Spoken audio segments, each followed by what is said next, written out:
Meditação diária, 16 de janeiro. Dê aquele telefonema.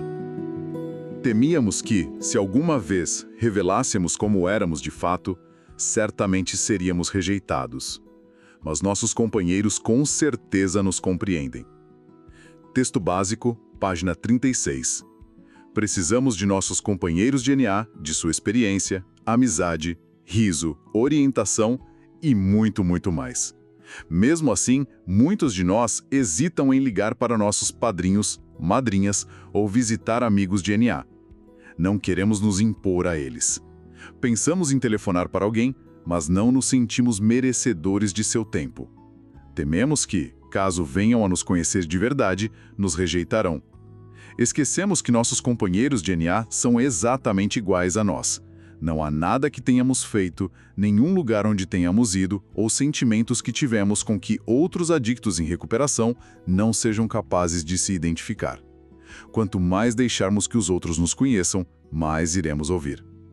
Você está no lugar certo, está entre amigos. Você faz parte. Seja bem-vindo. Também esquecemos que, do mesmo modo que precisamos dos outros, eles precisam de nós. Não somos os únicos que queremos fazer parte, experimentar o calor da amizade, ter alguém para compartilhar. Se nos isolamos de nossos companheiros, nós os privamos de algo de que precisam e que só nós podemos dar. Nosso tempo, nossa companhia, nosso verdadeiro eu. Em Narcóticos Anônimos, adictos em recuperação se importam uns com os outros. O que nos espera do outro lado do telefone não é rejeição, mas amor, acolhimento e a identificação da Irmandade de NA. Dê aquele telefonema. Só por hoje. Em NA, eu estou entre amigos. Entrarei em contato com os outros, dando e recebendo em Irmandade.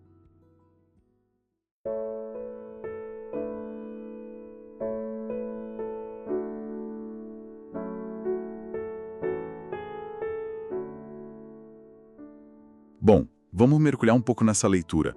O que me pega logo de cara é o peso dessa frase, sabe? Temíamos que, certamente, seríamos rejeitados. Não é um talvez, né? É uma certeza. Exato. Não é um medo qualquer, é uma convicção. E isso paralisa. Porque essa certeza de que se a gente se mostrar vai ser rejeitado é uma barreira tão poderosa para o adicto que está precisando de ajuda? Olha, o que eu acho fascinante é que a literatura de NA mostra que isso não é só timidez ou uma falha de caráter. É, na verdade, um sintoma ativo da doença da adicção. É como se a adicção tivesse um sistema de defesa, sabe? E a principal arma desse sistema é o isolamento. A doença precisa que a pessoa fique sozinha para ela sobreviver. Exatamente. E a literatura descreve muito bem o estado de espírito que leva a isso. Uma das nossas fontes diz, olha só, nossa doença nos isolava. Hostis, ressentidos, egocêntricos e egoístas, nos isolávamos do mundo exterior. Então, aquele medo da rejeição é, na verdade, a manifestação de toda essa hostilidade, de todo esse ressentimento que a doença planta na gente. Entendi. Então, não é só que a gente se sente sozinho, é que a doença constrói ativamente os muros para manter a gente lá. E como ela faz isso na prática, assim, no dia a dia? Quais são os tijolos desse muro? Pois é, são comportamentos bem concretos. Tem outra passagem que é muito direta sobre isso. Ela diz: a adicção é uma doença que leva ao isolamento. Escondemos, mentimos. Simples assim. Simples assim. Esses são os tijolos. O medo da rejeição faz a gente esconder quem a gente é, o que a gente sente, o que a gente fez. E para conseguir manter essa fachada, a gente mente. Cada mentira, cada omissão é mais um tijolo nesse muro que nos separa dos outros e, no fim, de nós mesmos. E o resultado é que a gente fica preso na pior companhia possível. Na pior, como um dos nossos livros alerta de um jeito muito forte. Quando nos isolamos, estamos em má companhia, porque ficamos sozinhos com a nossa própria doença. Certo, então o problema é essa fortaleza de isolamento construída pela própria doença e parece algo, nossa, imenso, quase impossível de derrubar, o que torna a solução da leitura de hoje quase chocante de tão simples. Dê aquele telefonema. Como que uma ação tão pequena pode sequer arranhar uma estrutura que parece tão poderosa? A resposta está num dos princípios mais práticos da recuperação: A ação disciplinada. O programa ensina que a gente não precisa esperar sentir coragem para agir. A ação vem antes. A ação vem antes do sentimento, exato. A gente age para poder se sentir diferente. O Guia dos Passos deixa isso claríssimo. Ele diz: precisamos ir a reuniões, telefonamos para nosso padrinho ou madrinha, porque optamos pela recuperação em NA e essas são as ações que ajudarão a assegurá-la. Ou seja, a gente não liga porque está se sentindo bem, a gente liga para ter a chance de se sentir bem. A ação é a ferramenta que quebra a inércia da doença. Essa ideia de agir mesmo com medo me lembra muito aquela história do livreto branco, sabe? Sobre o membro que carregou o telefone de NA no bolso por semanas. É a imagem perfeita dessa luta interna, não é? Querer ajuda, mas ter tanto medo que a gente se sabota. É a ilustração perfeita. Ele queria tanto se conectar que pegou o número, mas a doença era tão forte que ele só ligava em horários que ele sabia Que não ia ter ninguém para atender. que o escritório estaria fechado. Isso mostra a batalha real que acontece dentro do adicto. Uma parte busca a vida, a outra se agarra ao isolamento. E o que quebrou o ciclo para ele não foi uma iluminação, um surto de coragem. Foi a ação simples e prática de discar o número durante o horário comercial. Foi um ato de rendição. E essa ação não precisa ser um gesto heróico, né? De forma alguma. É o mesmíssimo princípio de outra sugestão super famosa do livreto branco. Fique sem usar 5 minutos de cada vez. Que é algo gerenciável. Exato. Ninguém consegue encarar, nunca mais usar para o resto da vida. É grande demais. Mais 5 minutos. Isso dá. O telefonema funciona igual. Não é para resolver a vida inteira numa ligação. É sobre quebrar o ciclo da obsessão e do isolamento agora por alguns minutos. Certo. Então a pessoa supera essa paralisia, vence a batalha interna e liga. A promessa da leitura é que, do outro lado, não está o monstro da rejeição, mas algo que ela chama de amor, acolhimento e a identificação da irmandade de NA. Identificação, essa é uma palavra-chave em NA, quase sagrada. O que ela significa na prática ali, no momento em que a outra pessoa atende o telefone? Identificação é o antídoto para a mentira mais mortal da adicção. Aquela mentira que diz que nós somos unicamente terríveis, que ninguém no mundo poderia entender o nosso problema. Que somos um caso perdido. Exato. A literatura chama isso de valor terapêutico de um adicto ajudando o outro. É aquele momento em que você conta seu segredo mais vergonhoso, esperando o julgamento, e a pessoa do outro lado responde: eu também. Eu entendo. Já passei por isso. É nesse instante que a solidão terminal da adicção começa a morrer. O livro Isto Resulta descreve essa ajuda mútua como um dos aspectos mais bonitos e mais práticos da recuperação. Então, identificação é basicamente aquele suspiro de alívio, aquele momento mágico de pensar: ufa, eu não sou um alienígena. O que eu sinto, outra pessoa também sente.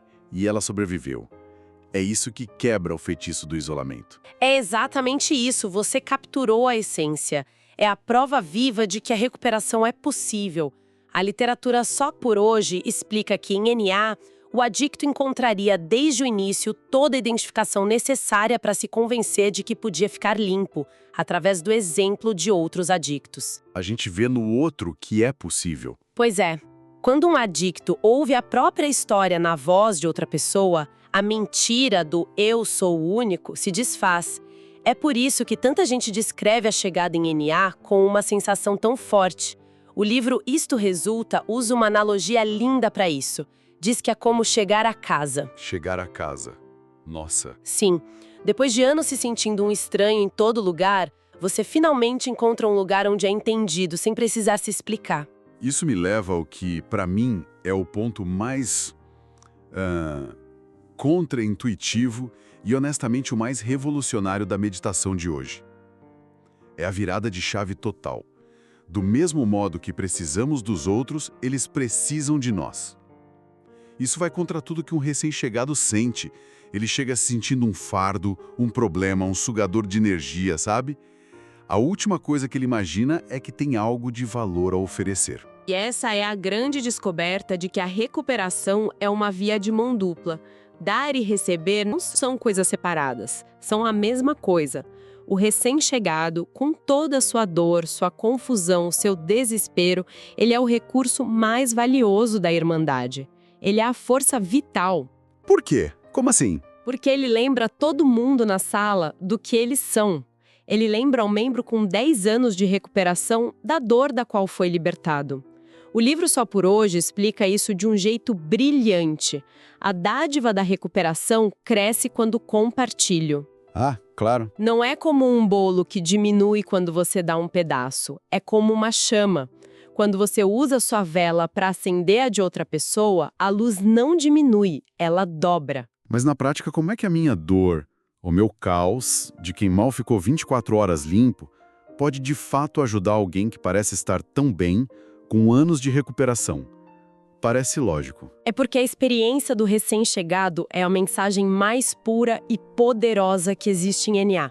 Pensa bem, um membro com 30 dias limpo tem algo de valor inestimável para oferecer para alguém que está lutando para completar as primeiras 24 horas. Faz sentido. A dor tá fresca. A memória da dor da adição nativa tá fresca. A gratidão pelos primeiros momentos de liberdade é imensa. Essa partilha honesta é o que mantém a mensagem viva. O recém-chegado não está só recebendo a mensagem, ele é a mensagem viva para todo mundo. Ele é a prova de que o programa funciona hoje. Então, o simples ato de pedir ajuda já é, em si, um ato de serviço para outra pessoa. Isso muda completamente a dinâmica do dar aquele telefonema. Completamente. E nos leva ao cerne da recuperação a longo prazo, sair de si mesmo.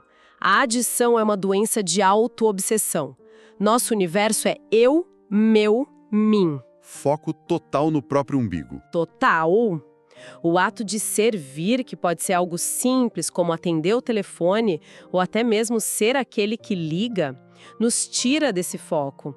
O livro Viver Limpo afirma que o serviço nos abre a transformação e o amor.